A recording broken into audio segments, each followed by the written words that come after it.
네, 오늘 책장에서 꺼내든 책은 황석영의 한국 명단편 101편의 단편집 문학동네에서 10권으로 이제 출판이 됐고요. 오늘은 4권 폭력의 근대화라는 부제로 엮은 우리가 익히 들어보신 그런 작가님들의 이름들이 이제 있죠. 아마 어떤 단편들이 선정되었는지 살펴보겠습니다. 아마 이 단편은 황석영님께서 그 평론가이신 신수정 교수님과 함께 이제 고르신 걸로 그렇게 서두에 언급을 해주셨었고요.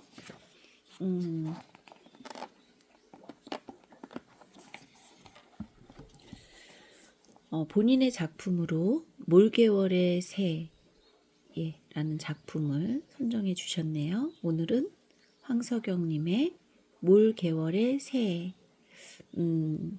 본인의 가장 명작인 명단편을 왜 이 작품으로 고르셨는지 우리 한번 느끼면서 읽어보도록 하겠습니다.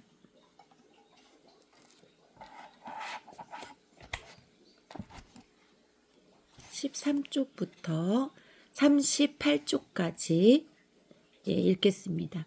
작품 뒤에 작품은 13쪽에서 31쪽까지인데요. 어느 세상의 끝에 대하여라는 그런 제목으로 이제 그 본인의 단상들을 다 매 작품마다 이렇게 적어놔 주셨습니다.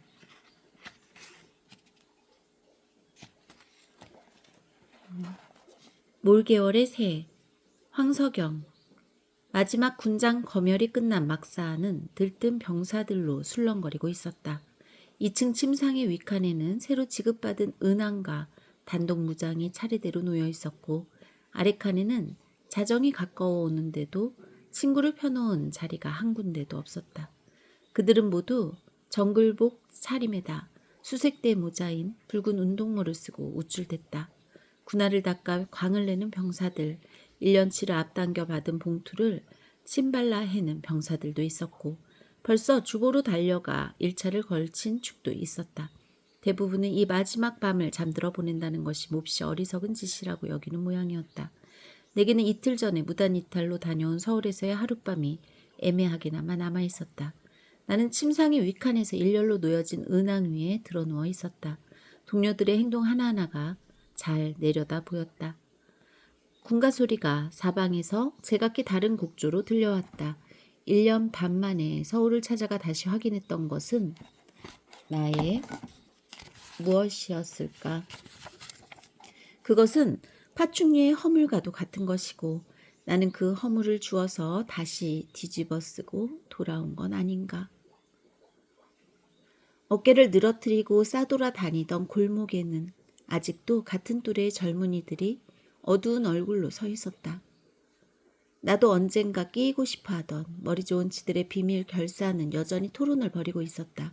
그들은 성공한 신사들 같았다. 모친의 식료품 가게는 문을 닫았다. 그 어두운 가게의 천장 위에 내 잠수함은 뚜껑을 닫고 선장을 기다리고 있었다. 뚜껑을 젖히고 머리를 내밀자 나는 다시 심해에 잠기는 것 같았다. 내 다락방의 벽에는 떠나오던 날의 낙서가 여전히 남아있었다. 밤새껏 승냥이는 울부짖는다 라고. 집은 건너편에서 솜틀집에 활차 돌아가는 소리가 여전히 들렸고 벽 하나를 사이에 둔 이발소 집 형제는 유행가를 합창하고 야채장수 부부는 또 한바탕 두들기고 울었다. 나는 특교대에 출국 명령이 떨어지자마자 내 소속이 이제는 허공에 붕 떠버린 것을 알아차렸다. 전쟁터로 나가는 놈을 영창에 넣으랴 하고는 철조망을 타 넘었던 것이다. 방기차의 승강구에서 나는 소주를 2병이나 비웠다. 그러자 새벽의 어스름 속에 환양령 같은 서울이 갑자기 나타났다. 이 짧은 밤의 여행은 군인이 되기 전 나의 온갖 외로움을 모아놓은 것과 같았고 미친년처럼 얼룩덜룩하게 화장한 60년대의 축축한 습기가 배어있는 듯했다. 그러나 그따위 물기로는 감자 하나를 적시지 못할 것이다. 아무튼 나는 열차 조역처럼 망치를 들고 하나씩 그곳을 두드려 보았다. 한참이나 역 광장을 맴돌았다. 먼저 어디로 가서 나를 만날 것인가? 내 흔적이, 내 그림자가 어디에 남아있는가? 나는 가족들의 식탁 뒤편에서 앓고 있다가 방금 일어나 끼어든 환자처럼 도시의 활기가 어쩐지 분했다. 전화를 걸었다. 아, 그런 사람 없습니다. 오래전에 그만두었는데요. 글쎄요, 알 수 없군요. 다시 전화를 걸었다. 수화기 너머로 음악 소리가 들리고 아직 잠에서 덜 깬 목소리가 들려왔다. 야, 오랜만인데 방금 깼다. 그렇게 됐니? 많이 죽이지 마라. 연합군한테 술 살까? 저녁에 안 돼? 겨우 하루라니. 그치가 누구야? 누굴 말하는 거야? 아, 사라졌지. 물론 누가 껴찾겠지. 청춘이다 그런 거다. 저녁에 기차를 타기 전에 전화를 걸었다. 그쪽에서 뒤늦게 알았다면서 전화번호를 알려주었다. 나는 전화를 걸었다. 소리가 아주 가까웠다. 여보세요? 여보세요? 여보세요? 딸깍 끊기고 나도 수화기를 내려놓았다. 높은 소리의 마디가 맑고 가늘게 갈라지는 것이 그 목소리의 특징이었다. 약한 것, 부드러운 것, 포근한 것, 따뜻한 것, 누이 어머니, 여선생, 할머니, 간호원, 보모, 그리고 어린애 비둘기. 그것이 숨쉬는 기술. 나는 정글모가 코를 가리도록 깊숙이 눌렀었다. 마침 일요일 저녁이라 플랫폼에는 떠나고 배웅하는 사람들이 많았다. 서울 근교의 병영에서 외출 나왔던 장교들이 서둘러 귀대하고 있었다. 내 바로 앞에 공중 중이가 여자와 나란히 걷고 있었다. 그 팔에 매달릴 듯이 걸어가는 여자의 짧은 머리카락이 목덜미에서 나풀거렸다. 나는 군용 열차칸의 승강구에 기대어 서 있었다. 그들은 기둥 앞에 나란히 서서 내려다보고 올려다보며 뭐라고 짓거리고 웃고 했다. 중이가 여자의 머리카락을 건드리면서 입을 벌리고 웃었다. 기차가 천천히 움직일 때야 중이는 손을 흔들어주고는 내 역한의 승강구 위로 뛰어 올랐다. 여자가 웃는 얼굴로 손을 흔들며 몇 걸음 따르더니 그 자리에 서서 고무줄을 하는 계집아이처럼 깡충깡충 뛰었다. 내가 그 여자와 시선이 부딪혔던 것 같다. 그러나 그 여자는 열차의 불빛에 막연히 시선을 던졌겠지. 그 두 사람은 어찌 될까? 내가 전쟁터에서 돌아올 즈음에는, 아니 내주 주말에는 플랫폼에 등불빛이 재빨리 미끄러져 갔다. 중이는 곧 안으로 들어갔고 나는 승강구에 걸터 앉았다. 저희들은 나를 모르고 기억조차 하지 않으며 불빛이나 소음이나 바람의 부분으로 나를 끼워 넣을 것이다. 그러나 나는 다시 만나지 못할지라도 그들을 오래 기억할 것이다. 여자의 머리카락을 흐트러뜨리던 키 큰 중이의 웃음을 나는 생생히 떠올릴 것이다. 그 여자의 깡충거리던 작별의 동작을 잊지 않을 것이다. 나는 그 순간에 회한 덩어리였던 나의 시대와 작별하면서 내가 얼마나 그것을 사랑하고 있는가를 알았다. 내가 가끔 못 견디도록 시달리는 것은 삶의 그러한 비늘 같은 파편들 때문이다. 누군가 2층 침상의 사닥다리를 오르고 있었다. 코가 길쭉해서 추장이란 별명이 붙은 이상병이 역시 그 기다란 코를 침상 간역에 쑥 내밀었다. 뭐하니? 몰개월 나가자. 잠이나 자야겠어. 내가 들어누운 채 심드렁하게 짓거리는 것이 그는 놀라운 모양이었다. 헛, 야, 너 미쳤구나. 5시에 출동이야. 지금 벌써 1시 가까이 되었다. 마지막인데 잠이 오냐? 졸려. 돈 아까워서 그러니? 이제부턴 휴가나 다름없는데 뭐 할래? 너 의리가 형편없구나. 나는 대답이 없는데 밑에서 또 하나 올라왔다. 벌써 치기가 웬만큼 오른 안병장이었다. 몰개월 동기끼리 이제 와서 배신하기야? 야, 일어나. 쫄병이 기압이 빠져가지고 선임 수병을 뭘로 하는 거야? 나는 농기를 싹 빼고 말했다. 몸이 불편합니다. 나는 농기를 싹 빼고 말했다. 몸이 불편합니다. 임마, 술 먹으면 다 나을 병이야. 갈매기집 빠꾸미가 사타구니를 열고 기다린다. 조용히 누워있으려고 그래요. 둘이서들 갔다 오슈. 안병장은 착 가라앉은 내 말에 김이 새버렸는지 툴툴거리며 내려갔다. 야야 집어쳐 임마. 아무리 매미지만 그런 법이 어딨냐. 나는 잇따라 내려가려는 추장을 불렀다. 이상병 이거 갖다 줘라. 탁 털은 거야. 그는 내가 내민 돈을 몇 번이나 훑어보았다. 외상값이냐? 휴지나 마찬가지잖아. 빠꿈이 수지 맞았는걸. 추장은 돈을 구겨넣고 내려갔다. 막사가 잠시 동안에 텅 빈 것 같았다. 그들은 이곳저곳에 터진 철조망 구멍을 기어 나갈 것이다. 간혹 막사를 거니는 말소리와 담뱃불이 보이는 것으로 미루어 오지 않는 잠을 청하는 채 하고 있는 병사들이 덜어 있는 모양이었다. 한참이나 뒤척거리다가 나도 그들을 따라 나갈 걸 그랬다고 후회하기 시작했다. 추장과 내가 가까워진 것은 야간 전투 훈련장에서였다. 그는 2인용 텐트를 나와 함께 썼던 것이다. 우리는 언제나 배가 고팠고 밤마다 나란히 드러누워 사회에서 먹던 음식 얘기를 늘여놓곤 했다.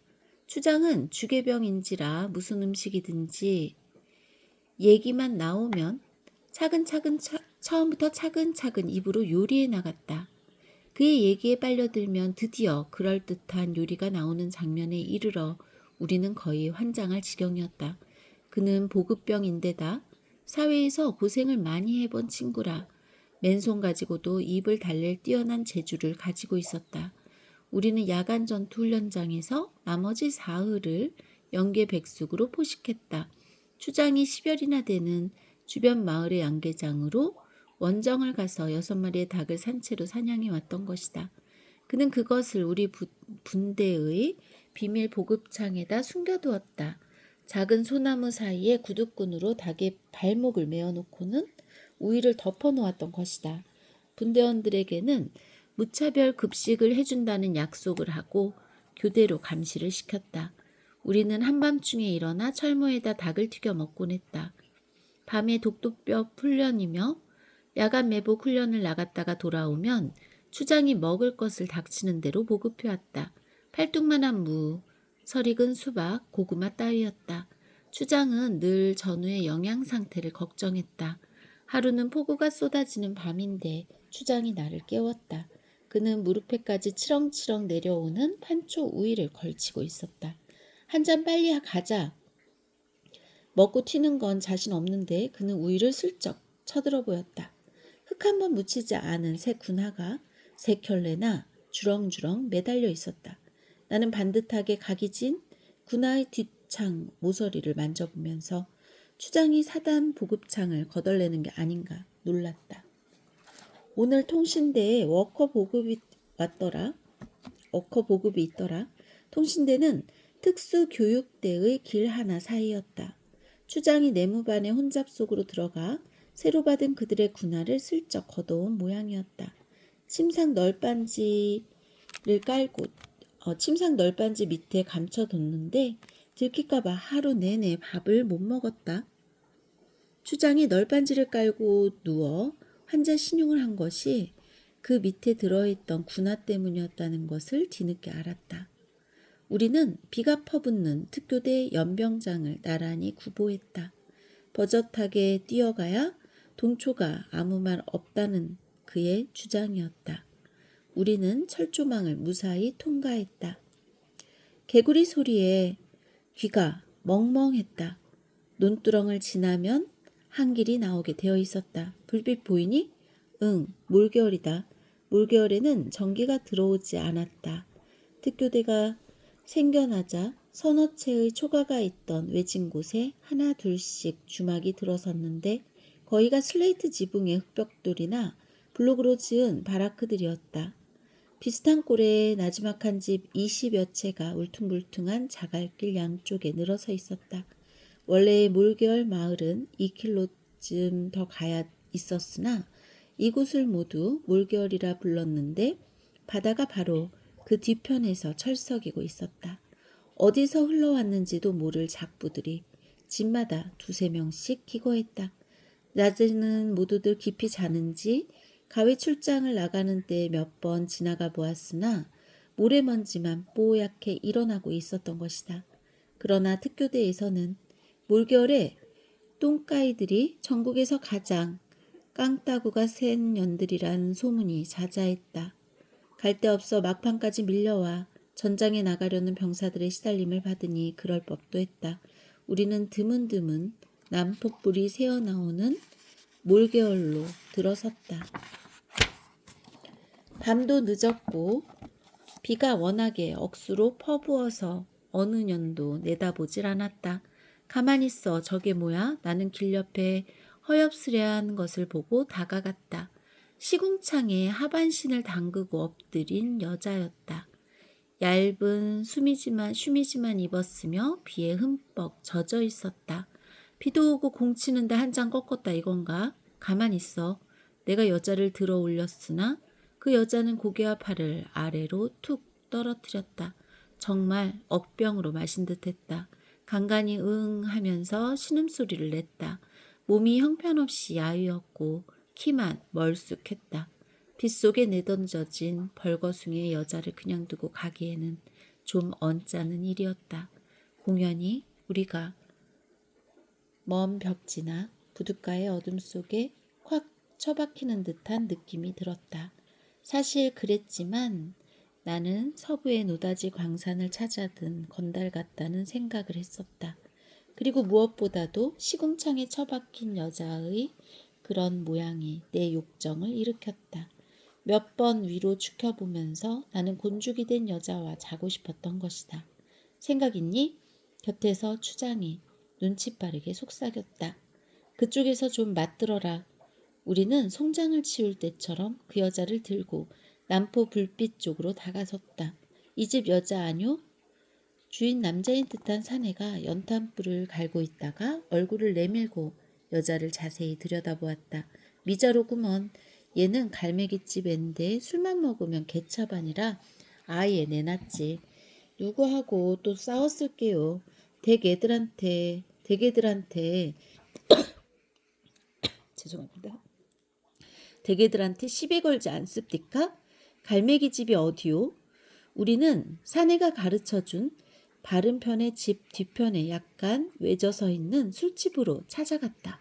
여자를 떠매고 들어서는 우리를 보자 방에서 화투로 제수패를 떼던 주인 여자가 어리둥절한 모양이었다.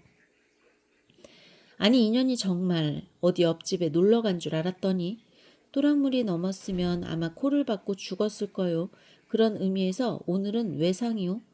그 방으로 들어가요. 술 처먹고 약까지 처먹었을 텐데 나 참 영업자 치고 애인 삼아 망하지 않은 년 없다더라. 애인이라니 시내에서 여기까지 술 먹으러 오는 사람도 있어.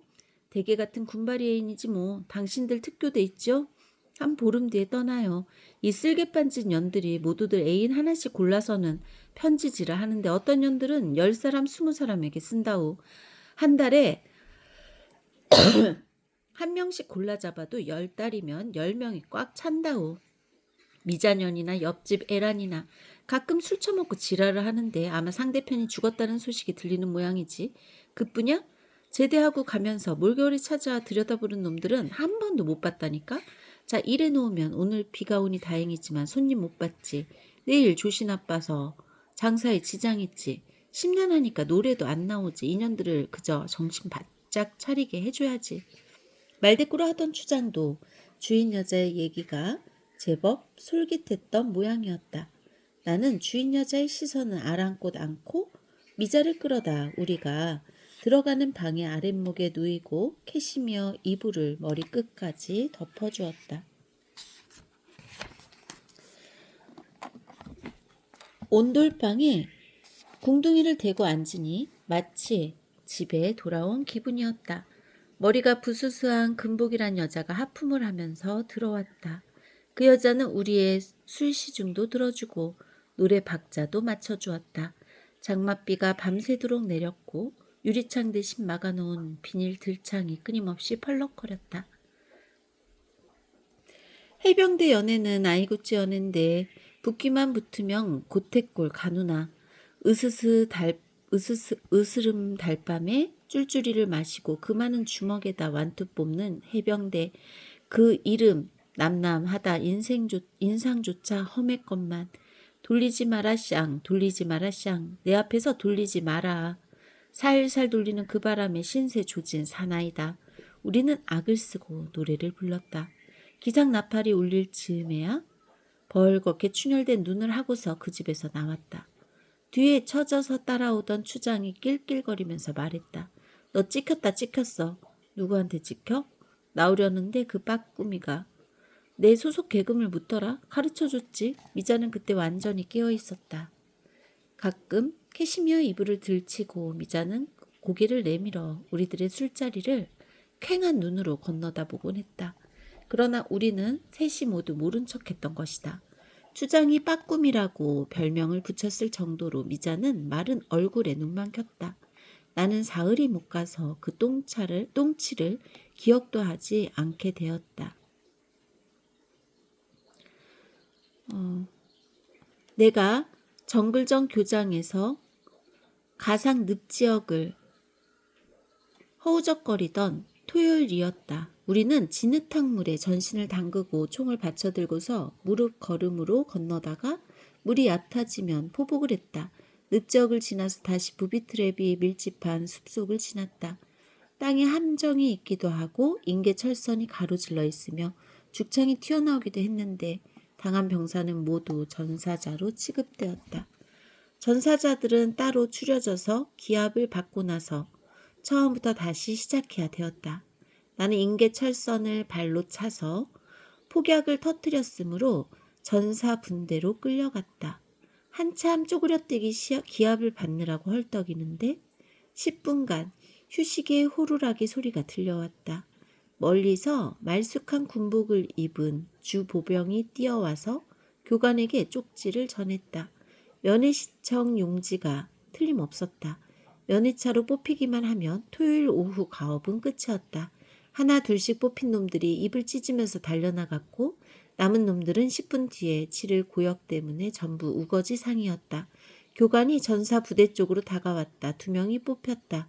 우리는 제각기 가장 자신 있는 저주의 욕을 그 2사람의 뒤통수에다 퍼부었는데 교관의 입에서 엉뚱하게 내 이름이 떨어졌다. 다시 한번 부르면서 덧붙였다. 애인이 면회다. 나는 좌우간에 전사 부대를 빠져나갔고 면회자 옆에 서자마자 도대체 알 수가 없는 노릇이라 곧 잘못이 시정될 거라고 믿었다. 그러나 우리는 발을 맞추어 번호를 붙이면서 걸었다. 면회소인 컨셋 안에는 제법 사람들이 많이 있었다. 나는 틀림없이 누구 대신 잘못 불려 나왔으므로 라면이나 한 그릇 사 먹고 적당히 시간을 때우리라 작정하고 주보 앞에 걸터 앉았다. 한상병님, 웬 한복 차림의 여자가 마주 앉는 것이었다. 누구시더라? 여자는 가져온 보퉁이를 탁자 위에 올려놓았고 뒷전에서 킥킥대는 소리가 들렸다. 주보 안에 기관사 병들인 듯한 병사들이 낄낄거리며 놀려댔다. 몰겨울이 어쩌고 똥가위가 나들이를 나왔다 어쩌고. 그제야 나는 어렴풋이 짐작이 가는 데가 있었다. 어느 결인가 귓전이 뜨뜻해졌다. 요 아래서 오셨군. 그나마 미자는 당당하게 말했다. 갈매기집이에요. 이거 잡수세요. 풀어헤 친 보퉁이 속에는 김밥이 들어있었고 삶은 고구마가 네대달 보였다. 나는 기관사 병들 쪽으로 연방 힐끔거리면서 김밥을 집어먹었다. 이 난처한 장면에서 빠져나가려고 나는 김밥을 입속에 아귀아귀 쳐넣었다. 걸리겠어요. 천천히 드셔요. 미자가 두리번거리더니 낄낄거리는 기관사 병들에게로 걸어갔다. 나는 뒤통수가 근질거려서 안달이 났다. 그러나 미자의 여염집 여자 같은 얌전하고 예의 바른 음성이 들려왔다. 실례지만 이 주전자 좀 가져갈까요? 그들이 네 그러쇼 하는 소리가 들리고 미자가 주전자를 들고 돌아왔다. 물 좀 마시면서 드셔요 하면서 물을 따르고 미자는 저도 김밥 한 덩이를 집어먹었다. 밥에 뜸이 좀 덜 들었죠? 꼭꼭 씹으면 괜찮아요. 나는 칡소리도 없이 오랜만에 포식을 했다. 물을 마시고 나서 쑥스러워진 내가 물었다. 장사는 안 하고 낮에도 하나요? 나는 할 말이 없었다. 네, 언제 찾아가지. 이따가 담치기에서 나오세요. 밤참 해놓을게요. 나는 머쓱하게 앉아있다가 일어섰다. 내 뒷주머니에 미자가 뭔가 찔러주면서 말했다. 노랑띠니까 혼자 아껴 피세요. 필터 달린 담배 한 갑이었다.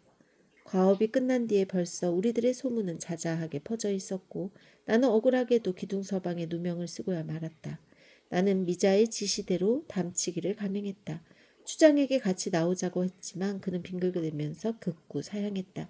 갈매기 집에는 아직 돌아가지 않은 패거리들이 술상을 두드리며 노래를 부르고 있었다. 나는 텅 빈 홀에 드럼통 앞에 앉아서 약주를 마셨다. 방에서 시끄러운 소리가 들리더니 미닫이 문이 삐걱이며 밖으로 넘어졌고 누군가 술상을 들어 엎었는지 술잔과 주전자와 접시가 요란한 소리로 떨어져서 박살이 났다. 세 사람의 군인과 두 여자가 보였다. 이 쌍년이 미쳤나? 야, 더럽게 어디다가 손을 대? 매미라고 눈에 뵈는 게 없어? 다른 사람들은 말리는데 군인이 미자의 뺨을 철썩철썩 갈겼다. 비틀거리며 넘어졌던 미자가 벌떡 일어서더니 그자의 팔을 물고 늘어졌다. 그가 비명을 지르며 주저앉았다. 중상 4급인데다 나는 무단 이탈자여서 나설 수도 없었고 정말 기둥서방이 되는 것 같아서 얼른 갈매기집을 나오고 말았다. 한 길을 터벅터벅 걸어서 논두렁으로 들어서는데 정말 그러기야 뒤에서 고함을 치며 달려오는 것은 많지 않은 빠꿈이었다.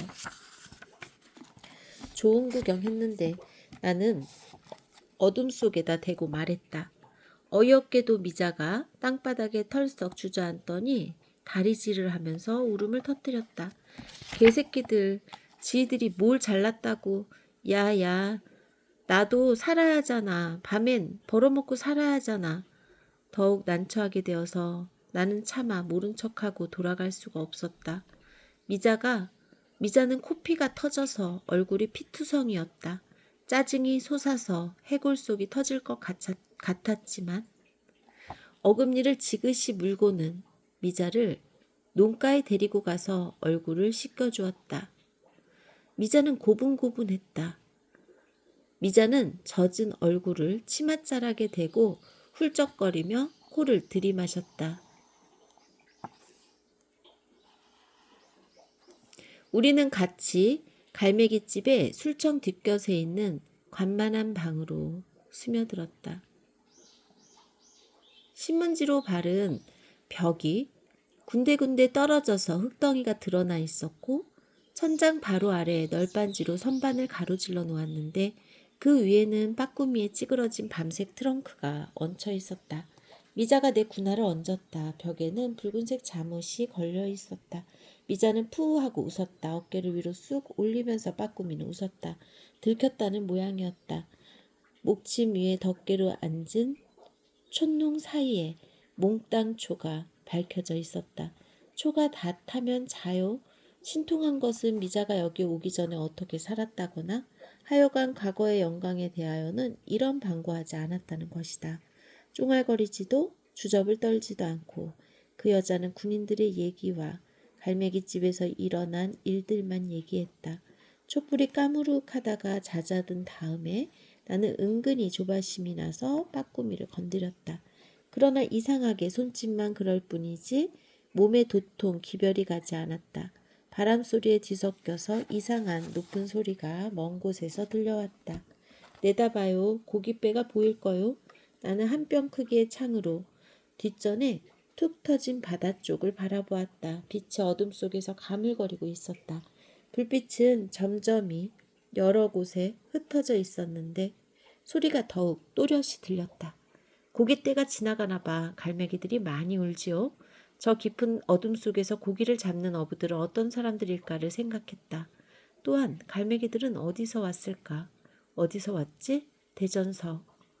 어부나 갈매기가 대전서 왔다는 대답처럼 들렸다. 나는 빠꾸미를 먹지 못했다. 낯을 씻길 때부터 먹지 못하게 무가는 사이가 되어버린 것이다. 식구를 먹여주는 놈이 어디 있겠는가 오직에 걸려든 것이다. 그 뒤로 갈매기집 갈 적마다 안병장까지 끼어들었고 나는 절대로 혼자서는 가지 않았다.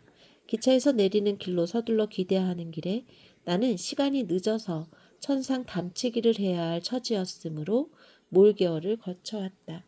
갈매기 집에서 아침을 먹고 들어갈 궁리로 잠깐 들여다보았다. 미자는 빨래를 하러 가고 없었다. 나는 바다로 흘러내려가는 찬내의 아내로 미자를 보러 갔다. 머리에 수건을 쓰고 쪼그려 앉아 방망이를 두드리는 모양이 제법이었다. 그곳은 서울의 활기에서 너무나도 멀었다. 빠꾸미는 먼 데로 온 것이다. 그 여자가 비누묻은 손으로 머리를 올리는 것이 무슨 가정주부나 된 것 같았다. 집에 갔었다며요? 우리 내일 모레 떠난다. 밥 먹었어요? 하다가 미자는 얼른 속옷 나부랭이들을 대야에 재빨리 챙겨 넣었다. 한상병 서울에 좋은 사람 있어요? 있었는데 시집갔다더라. 그런 허탕 쳤겠네. 미자가 대야를 들고 앞장을 섰다.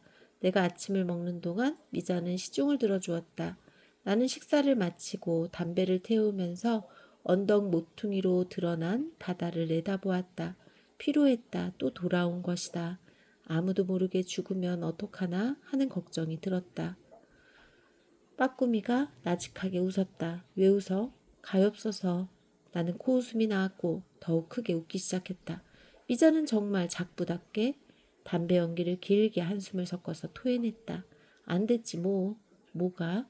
사는 게 그냥 다. 나는 더욱 크게 웃었다. 미자는 여전히 웃을 듯 말 듯한 얼굴이었다. 미자가 내 앞으로 고개를 숙이고 말했다. 내일 밤에 나와요. 전부 몰려 나올 거야. 꼭 한 코 줄게. 나는 잠들지 못하고 뒤척거렸다. 자동차의 엔진 소리가 계속해서 들려오기 시작했다. 수송대에서 트럭이 들어오는 모양이었다. 헤드라이트가 막사 안을 훤히 비추면서 차례로 지나갔다. 나는 일어나서 단독 무장을 새로 점검하고 잠도 오지 않아 엽서를 몇 장 썼다. 부두에서 붙일 작정이었다. 총원 집합 막사마다 뛰며 전달하는 소리가 들렸다. 나는 배낭과 총을 메고 철모도 썼다. 자고 있던 병사들이 하나씩 깨어났다. 그러고도 10분이 지날 때까지 점호는 시작하지 않았다. 마을로 몰려나갔던 병사들이 아주 조용히 돌아오고 있었다. 그들은 속삭이고 툭툭 치면서 얌전하게 주사를 부렸다. 우리는 막사 안에서 인원이 차는 순서대로 보고했다. 안병장과 이상병도 돌아왔다. 추장은 내게 농을 걸었으나 나는 받아주지 않았다. 술 취한 그들은 침상에 앉아서 머리를 끄덕이며 졸았다. 부옇게 밝았을 즈음에야 출동 명령이 떨어졌다. 우리들은 트럭에 올라탔다.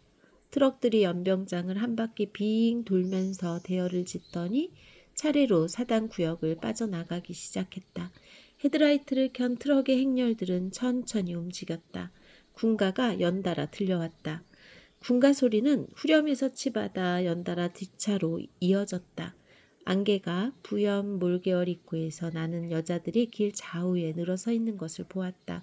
모두들 제일 좋은 옷을 입고 꼬시며 손수건이며를 흔들고 있었다. 수송 대열은 천천히 나아갔다. 여자들은 거의가 한복 차림이었다. 병사들도 고개를 내밀고 손을 흔들었다. 뛰어서 쫓아오는 여자들도 있었다. 추장이 내 등을 찔렀다. 나는 트럭 뒷전에 가서 상반신을 내밀고 소리 질렀다. 미자가 면회 왔을 적의 모습대로 치마를 펄럭이며 쫓아왔다. 뭐라고 떠드는 것 같았으나 한마디도 알아들을 수가 없었다. 하얀 것이 차 속으로 날아와 떨어졌다. 내가 그것을 주워들었을 적에는 미자는 벌써 뒷차에 가려져서 보이질 않았다. 여자들이 무엇인가를 차 속으로 계속해서 던지고 있었다. 그것들은 무수하게 날아왔다. 몰개월 가로는 금방 지나갔다. 군가 소리는 여전했다. 나는 승선에서 손수건에 싼 것을 풀어보았다. 플라스틱으로 조잡하게 만든 오뚜기 한 쌍이었다. 그 무렵에는 아직 어렸던 모양이라 나는 그것을 남진아해 속에 던져버렸다. 그리고 작전에 나가서 비로소 인생에는 유치한 일이 없다는 것을 알았다. 서울역에서 두 여인들이 헤어지는 장면을 내가 깊은 연민을 가지고 소중히 간직하던 것과 마찬가지로 미자는 우리들 모두를 제 것으로 간직한 것이다.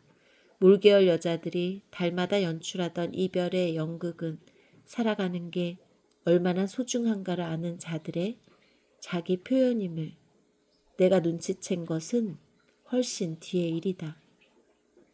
이것은 나뿐만 아니라 몰계열을 걸쳐 먼 나라의 전장에서 죽어간 모든 병사들이 알고 있었던 일이다.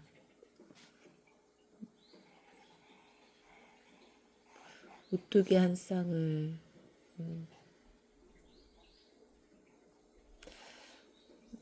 던져버렸는데 작전에 나가서 인생에는 유치한 일이 없다는 것을 알았고 서울역에서 자기가 봤던 장면이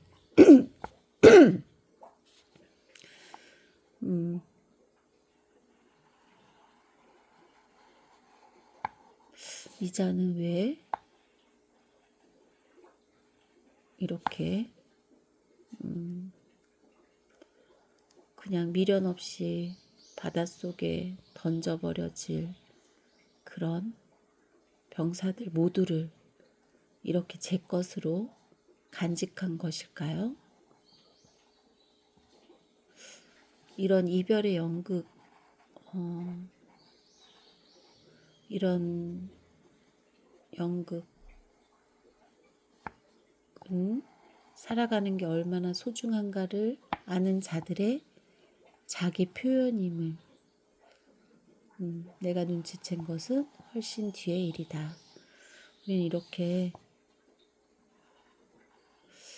어떤 거를 뒤늦게야 알아차릴 때가 있는데 살아가는 게 얼마나 소중한가를 아는 자들의 자기 표현, 네.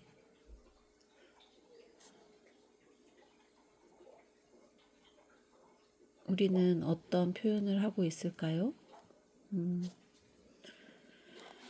낱말풀이 나오네요. 주보 예전에 군매점을 이르던 말.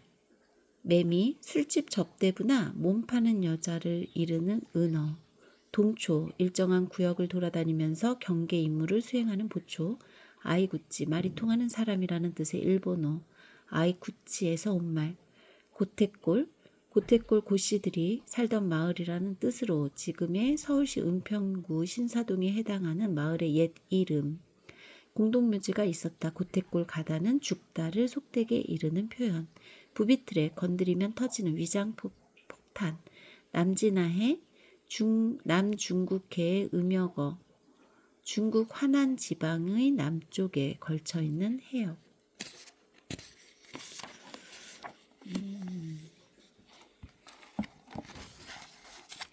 어느 세상의 끝에 대하여 나는 1943년 12월 만주 장춘에서 아버지 황기령과 어머니 정경도 사이에서 태어났다. 아버지는 황해도 신천 출생이었고 중농 집안의 5대 독자로 일찍 작고한 부모 대신 누이와 매부의 양육으로 자랐다. 매부가 건실하지 못했는지 도박으로 선대의 땅을 다 팔아먹게 되자 아버지는 일부 토지 문서를 움켜쥐고 집을 떠났다. 그는 중국으로 가서 상업전수학교를 나와 자수성가했다. 어머니는 평양 감리교 목사 집안의 5남매 중 차녀로 출상했다. 외할아버지는 젊어서는 동학에 기울었다가 선교사를 만나 신학을 공부하고 목사가 되었는데 민족주의 성향이 강하여 3.1운동 당시 평양 사건에 연루되어 복역한 후 신사참배 반대 사건으로 다시 투옥되어 통산 7년의 옥살이를 했다. 어머니는 할아버지가 투옥되자 어려운 집안 사정을 감안하여 학업을 중단하고 결혼을 택했다. 그 무렵 광주 학생 사건의 여파로 일어난 평양 학생 사건으로 큰언니는 만주로 도피하고 연안에서 활동하다 해방 뒤 군복 차림으로 나타나는데 나중에 평양방송국 부국장을 지내다가 전쟁 때 폭사한다. 일본에서 유학 중이던 오빠는 돌아오지 않았던 것이다. 아버지는 마침 늦은 결혼을 하려고 매파를 내세워 평양에 나왔던 때에 어머니와 만나게 되었다. 우리 가족은 1945년 해방이 되어 만주에서 외가인 평양으로 나왔다가 1947년에 월남하여 서울 영등포에 정착했다. 나는 일본 유학을 다녀온 신여성이었던 어머니에게서 어려서부터 책을 읽고 감상문을 쓰거나 일기를 쓰는 등의 교육을 받았다. 나는 1950년 전쟁이 터지자 피난지를 전전했고 1956년에 경북중학교에 입학했다. 중학교에 입학하던 그 해에 두 차례의 전쟁 동안 만주와 분단된 한반도에서 노심초사 식구들을 보살폈던 아버지가 작고했다. 1962년 봄에 경복고를 자퇴하고 가출하여 남도지방을 방랑하다 10월에 돌아온 나는 11월 입석 부군으로 사상계 신인 문학상을 수상하며 작가의 길로 들어섰다. 이 입석 부군을 예전에 읽고 진짜 깜짝 놀랐는데요. 아마 19살 때 쓰신 걸로 알고 있는데 마치 중년의 나이에 작가의 글일 거라고 심사위원들도 그렇게 생각하시다가 너무 어린 이제 19세의 황석영님을 보고 굉장히 놀라셨을 것으로 그렇게 생각되는 그런 이제 글이었습니다. 한번 입석 부분 읽어보세요. 내 문학 인생을 1989년 방북 이전의 중단편들과 장길산 무기의 그늘까지를 전반기로 1998년 석방된 이후의 장편 소설들에서 여울물 소리까지를 후반기로 나누기도 하는데 이는 전자와 후자가 그 내용이나 형식 면에서 차이를 보이기 때문인 듯하다. 내가 만년 문학으로 가겠다고 하는 것은 중단편을 주로 쓰면서 당대의 현실을 포착해내던 젊은 날의 긴장감을 다시 한번 느껴보고 싶다는 말이기도 하고 그 현실을 예전과는 다른 형식으로 시도하고 싶다는 뜻일 수도 있다. 즉 노년의 문학이 평화라든가 안정과 조화를 뜻하는 게 아니라 또 다른 예술적 실험의 시기를 맞이한다면 가슴 뛰는 시도를 해봄직하지 않은가? 나는 많이 알려진 단편들인 산포 가는 길과 물개월의 새를 놓고 고심하다가 산포 가는 길과 물개월의 새 중에서 고심하셨군요. 물개월의 새로 정했다. 아권에서 신수정 평론가가 지적했듯이 1950년대와 1960년대를 기계적으로 가를 수 없으며 그것은 작가들과 작품들의 여러 가지 변화의 징후와 더불어 물 흐르듯이 이행되기 때문이다. 1970년대를 열었다고 평가되는 중편소설 객지에는 사실상 1964년 내가 갖가지 일용직을 경험하며 떠돌던 때인 제1차 경제개발 5개년 계획의 근대화가 시작되던 무렵의 상황이 그려져 있다. 더구나 한시 연대기는 1950년대에서 현재에 이르기까지 지속되고 있는 휴전 체계가 시작되던 상황을 그리고 있다. 이는 혼자 월남한 큰 외삼촌의 남과 북에서의 이데올로기적 고난을 그린 것이며 1950년 문학이 놓치거나 아직은 표현의 한계로 밀쳐두었던 소재라고 하겠다. 산포 가는 길은 근대화 바람에 내몰린 사람들이 꿈꿨던 추억과 상상 속의 공동체란 이제는 지상에 아무 데에도 없음을 확인시켜주는 황량한 이야기다. 여기서 불황 노동자 영달, 감옥에서 나와 공사장을 전전하는 정씨, 그리고 빚더미만 남은 작부 생활을 청산하고 고향을 향하여 달아나는 본명이 이점례라는 백화. 세 사람은 그들이 찾아가 안식할 곳은 더 이상 존재하지 않는다는 사실을 깨닫기 전까지 아주 잠깐 따뜻한 연대감을 확인한다. 마지막에 그들의 꿈이 환멸로 변하면서 이제는 사라져버린 그곳으로 각자 불확실한 어둠을 향하여 떠나간다. 1972년 구로공단에 취업했다가 유인물 사건이 터져서 동료였던 손학규 등이 검거되자 나는 당시 수출 자유지역이던 마산으로 내려갔다. 불명확한 신분으로 타간 객지의 공장에는 들어가지도 못하고 교사를 하던 후배의 도움으로 그의 친지의 집에 있는 창원에서 중학생을 가르치며 숨어 지내던 때에 틈틈이 메모를 했던 것이 대직군가 산포 가는 길의 토대가 되었다. 1973년 9월에 신동아의 청탁을 받고 저녁 7시부터 이튿날 오전 10시까지 단숨에 썼던 작품이 산포 가는 길이다. 1964년 대위라는 별명으로 불리던, 사실 그는 해병대 중사 출신이었다. 불황 노동자와 유치장에서 만나 그를 따라 나섰던 몇 달 동안의 일화 중에 신탄진에서 조치원을 거쳐서 청주까지 70여리를 길을 걸었던 하루 밤낮의 이야기를 소설화한 것이다. 그때는 물론 백화 같은 여자는 없었고 눈 대신 비가 추적추적 내리고 있었다. 대위와 나는 굶주림과 추위에 지쳐 어느 농가의 헛간에서 밤을 지새웠는데 소가 새끼를 낳는 바람에 한밤중에 국밥을 얻어먹었다. 청주역 나무 의자에서 졸다 깨다 하다가 맞은편에 비닐백을 안고 첫 기차를 기다리던 화장 짙은 여자를 보고 아마도 그녀가 고향으로 가지 않겠는가 생각했던 기억이 백화를 만들어냈다. 예. 어떤 기억 속의 한 장면으로, 그리고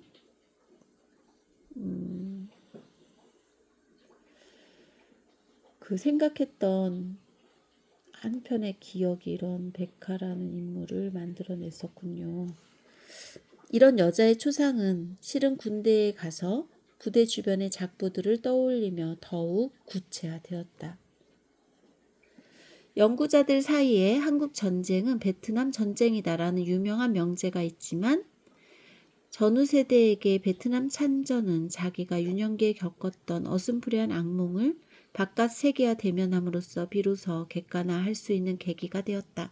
근대화 기간 중에 처음으로 세계적 냉전 체제의 실상을 깨닫게 되는 베트남 파병은 뒤늦게 제 주제를 파악하게 해주었으며 지금까지도 의미심장한 트라우마로 우리 내면에 존재하고 있기 때문이다. 방공의 유일한 폐쇄적 기차였던 남한 땅에서 똑같은 상황에 처한 베트남으로 옮겨진 젊은이들에게 1968년이 유럽과 미국을 비롯한 이른바 자유세계에서 어떤 의미를 가진 해였는지 그때는 알 수 없었다. 이 무렵부터 이미 냉전체계의 붕괴가 시작되었다고 보는 이들도 있지만 세계는 좌우를 막론하고 이른바 혁명과 변혁의 시대였던 것이다. 팍스 아메리카나가 주도하는 자본주의의 음울한 미래와 함께 현실 사회주의의 비인간적 관료주의가 함께 비판되던 무렵이었다. 앞에서도 나온 것처럼 박정희 군사정부는 출범 초기부터 일본과의 관계 정상화를 통한 건국 축하금과 함께 미군의 지속적인 주둔과 군사 원조를 보장받기 위하여 근년에 공개된 비밀 문서에 의하면 미국의 강압이 아니라 미국 방문 중에 박정희 스스로 케네디에게 한국군의 베트남 파병을 제안했고 자익 전력을 의심하던 미국의 신뢰를 비로소 획득할 수 있었다. 1964년 태권도 교관단과 의료부대를 베트남에 보내는 것을 시작으로 1965년 전투부대인 육군 맹호부대와 해병 청룡부대를 베트남에 파병했다. 이로써 1973년 철수가 완료될 때까지 총 인원 32만 명이 파병되어 5만여 명이 상시 주둔했고 전사자 5천여 명, 부상자 1만여 명이 발생했다. 저희 고등학교 때 국어 선생님께서 베트남에 참전하셨었다고 하셨었는데 이런 파병 문제, 지금도 자유로울 수 없는 이 파병 문제에 대해서 좀 고민을 갑자기 해보고 싶다는 생각이 들었습니다. 저는 이렇게 물론 밝혀진 사실이었겠지만 그러니까 거의 8년, 9년 동안 32만 명이면 우리가 상상할 수 있는 제가 생각했던 규모보다 훨씬 이 중에서 5만여 명이 이제 베트남에 그럼 주둔 병으로 있었고 전사자가 5천 명이나 되고 부상자가 1만여 명에 이렇게 발생했다라는 이런 수치를 직접 보니까 정말 한국 전쟁은 아까 베트남 전쟁이다라고 여기 나왔던 문구가 좀 더 이해가 되는 것 같습니다. 네. 병사들의 봉급은 다른 군대의 4분의 1에 해당하는 50불 정도였는데 너무하죠? 왜 4분의 1? 그러면 나머지 4분의 3은 이제 국가가 착복했겠죠. 생사를 넘나드는 전투를 치르고 허덕이며 살아낸 목숨값이 하루 2달러가 못 되었던 것이다. 4달러도 아니고요. 2달러. 더구나 한국전에서도 그랬지만 단 한 명의 병력도 파견하지 않은 일본은 베트남 전쟁 경기의 최대 수혜국으로서 선진국으로 발돋움했고, 그쵸. 우리는 이게 마치 우리 경제에 이런 한국군의 베트남 파병이 또 독일군의 이제 광부로 보내졌었던 그게 마치 이제 박정희 대통령이 나라 경제를 살리기 위해서 그런 것처럼, 그리고 경제가 살아난 것처럼 그렇게 생각하시는 분들이 되게 많은데 한 명의 병력도 파견하지 않은 일본이 이제 베트남 전쟁 경기의 최대 수혜국으로서 어느 정도의 선진국으로 발돋움했는지는 다들 기억이 나시겠죠. 메이드 인 재팬. 사실 우리나라 이렇게 이게 우리나라 거의 파일럿인데 우리나라 거 아니고 메이드 인 코리아가 위상을 떨친 지는 그렇게 오래되지 않았고, 제가 어린 시절만 해도 메이드 인 재팬이나 아니면 뭐 미국 거 이런 게 이제 좋은 물건이라는 그런 선입견이 좀 있었던 것 같습니다. 한국은 단 20명의 군인을 배속시켰던 대만보다 조금 나은 정도의 혜택으로 10억 달러의 외화 수입을 얻었다. 말이 안 되네요. 이 수치가 맞을까요? 단 20명의 군인, 20만 명도 아니고 20명의 32만 명이니까 이거는 수치를 좀 잘못 기록하신 게 아닐까요? 20만 명 아닐까요? 20명을 단 20명 단이 붙었으니까 맞나요? 단 20명의 군인을 배속시켰던 대만보다 조금 나은 정도의 혜택으로 10억 달러의 외화 수입을 얻었다. 진짜 만약에 우리가 32만 명을 파병했는데 대만이 20명의 군인이었다면 이거는 좀 믿을 수 없는 좀 오타가 아닐까, 만자가 여기 빠지지 않을까, 약간 그렇지 않고서야 납득이 전혀 되지 않는 문구고요. 만약 이렇다면 정말로 왜 그렇게 민주화 운동으로 이 당시 숨어 지내고 목숨을 잃으신 그런 민주 열사들이 심정이 이런 게 진짜 사실이었다면 너무 억울하고 답답하고 분하고 이런 사실들을 알고자 하지 않는 그런 부모 세대나 이웃들, 동료들이 너무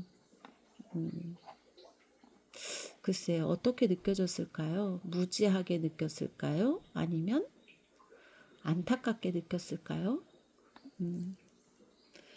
그것도 T와 F의 차이일까요? 네. 파리 평화협정 당시 베트남 해방 전선의 대표로 나온 소르본 출신 변호사 응우옌 티빈 여사는 한국군의 양민 학살이 공식적인 집계만 3천여 건에 이른다고. 이런 네. 외신에 발표했고, 베트남 현장의 실상은 2000년대에 와서야 확인되었다. 내상을 지닌 채 살아 돌아온 젊은이들은 육체적으로는 고엽제 피해자가 되어 그 고통을 자식들에게 대물림하고 있으며, 참전 경험을 가졌던 장교 하사관들은 다시 1980년 광주에서 참극을 되풀이하였다. 미국의 전쟁에 대한 한국군의 능동적인 참여는 이후 현대 무기의 발전에도 불구하고 과대한 병력의 한국군과 군부를 유지해야만 했다. 따라서 걸프전, 앙골라 내전, 소말리아 내전, 아프가니스탄 내전, 이라크 전쟁에 이르기까지 한국군을 파견해야 했으며, 한국처럼 미국이 벌인 모든 전쟁에 불려다닌 나라도 없고, 한반도에 안보 위기가 올 때마다 복지를 희생하고 막대한 가격의 무기를 사들이는 나라도 없을 것이다. 그쵸. 이런 거는 정말 우리가 잊지 말아야 할 것 같습니다. 현재 진행형이라는 점이 너무 이제 가슴 아프죠. 몰계열의 새는 1976년 세계 문학에 발표했던 작품이다. 몰계월은 해병 제1상륙사단이 주둔해 있던 포항 외곽의 작은 동네였다. 내 기억에는 사단의 북문과 서문 사이 어디쯤에 있던 쓸쓸하고 한적한 시골 마을이었다. 몇 년 전에 지나다 보니 그곳은 포항 제철이 들어서 있는 데다 너무 변해서 어디가 어딘지 분간을 할 수가 없었다. 이 몰계월이 포항 제철 있는 곳인가 봅니다. 네. 정글전 특수교육대며 몰계열의 술집 등은 당시에 모두 실존했던 곳들이었고, 여기 나오는 추장이라는 친구도 실제 인물이다. 그는 전북이 고향이었는데 1968년 12월인가 꽝흥하이성 바탕간 작전에서 야간 매복을 나갔다가 부비 트랩에 걸려 폭사했다. 분대원들이 사지가 찢긴 그의 시신을 군용 우유에 싸가지고 군대 방어진지로 돌아온 것을 목격했었다. 갈매기 집도 그때 몰계열에 있던 술집의 하나였고, 미자인지 누군지는 기억나지 않지만 그 비슷한 여자가 있었다. 그리고 병사들이 떠나던 새벽에 그녀들이 나와서 손을 흔들던 장면도 모두 있었던 일들이었다. 실화를 바탕으로 한. 네. 내가 베트남 전쟁을 나중에 본격적인 장편 소설로 쓴 것이 무기의 그늘이었고, 네, 베트남 전쟁에 대해서 좀 실상을 보고 싶으면 황석영 작가님이 쓰신 무기의 그늘을 읽어보면 좋겠네요. 단편으로는 탑, 돌아온 사람, 낙타 눕갈, 몰계열에 새가 있다. 이들 중에서 어깨에 힘을 빼고 그야말로 인생파로 엮어낸 것이 몰계열의 새라고 생각한다. 본인 어깨에 힘을 빼고 쓰신 단편을 골라주셨네요. 네, 우리도 우리의 절창, 우리의 어떤 명장, 우리도 이제 어떤 그런 삶의 장면에서 그런 명단편 같은 우리만의 절창이, 우리만의 어떤 클라이맥스가 되는 어떤 절정의 순간들, 네, 죽기 전에 가장 그래도 미소 지으며 회상할 수 있는 어떤 한 장면, 네, 예, 결국 또는 어떤 기록 이런 게 어깨에 힘이 들어갔을 때라기보다는 어깨에 힘을 뺀 순간,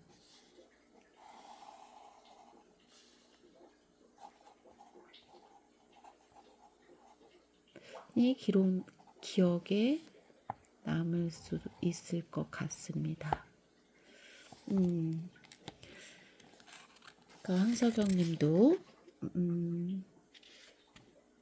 어깨에 힘을 빼고 그야말로 인생파로 엮어낸 어깨에 힘을 뺀 순간, 그리고 진짜 나의 인생을 사는 그런 나의 인생을